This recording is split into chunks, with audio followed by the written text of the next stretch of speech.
خبروں کے سلسلے کو آگے بڑھاتے ہوئے خبر شامل کرتے ہیں ہارون آباد سے۔ بزم بابا فرید الدین مسعود گنج شکر کی 13ویں سالانہ تقریب تقسیم میلاد ایوارڈ بلدیہ ہارون آباد کے سبزہ زار میں منعقد ہوئی۔ تقریب میں بابا فرید کی طرف سے 12 ربیع الاول کے موقع پر بہترین انتظامات کرنے پر سرکاری افسران کو تعریفی شیلڈ اور گفٹ دیے گئے اور مختلف بازاروں کو سجانے والے افراد میں انعامات تقسیم کیے گئے۔ مزید اسی حوالہ سے دیکھتے ہیں ہارون آباد سے ارشد علی غوری کی یہ رپورٹ۔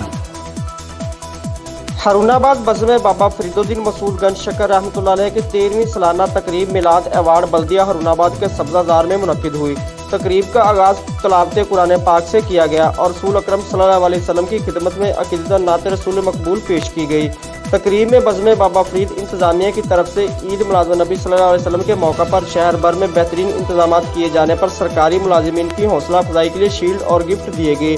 تقریب میں اے سی ہارون آباد فضل الرحمان، ایس ایچ او تھانہ city Absar Alam, vice chairman بلدیہ Riaz Ahmed Khilji, D D O H Aamir Raza, وکلاء بار ایسوسی ایشن کے صدر غلام نبی سپرا،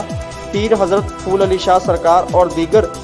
بزم بابا فرید الدین گنج شکر کے عہدیداران نے میلاد النبی صلی اللہ علیہ وسلم کی آمد کی خوشی میں مختلف بازاروں کو برقی کمکموں اور شہر بھر کو مختلف چیزیں سجانے والے افراد میں انعامات تقسیم کیے اور chief patron friends media press club محلق محمد افضل انجم کو بہترین کوریج پر تعریفی سند دی گئی۔ اس موقع پر بزم بابا فرید الدین مسعود گنج شکر کے جنرل سیکرٹری راشد نور غوری کا کہنا تھا کہ ہماری تنظیم پچھلے 12 سالوں سے اچھے انتظامات کرنے والے سرکاری اداروں کی افسران کی حوصلہ افزائی کے لیے ہر سال تقریب کا انعقاد کرتی آئی ہے اور کرتی رہے گی۔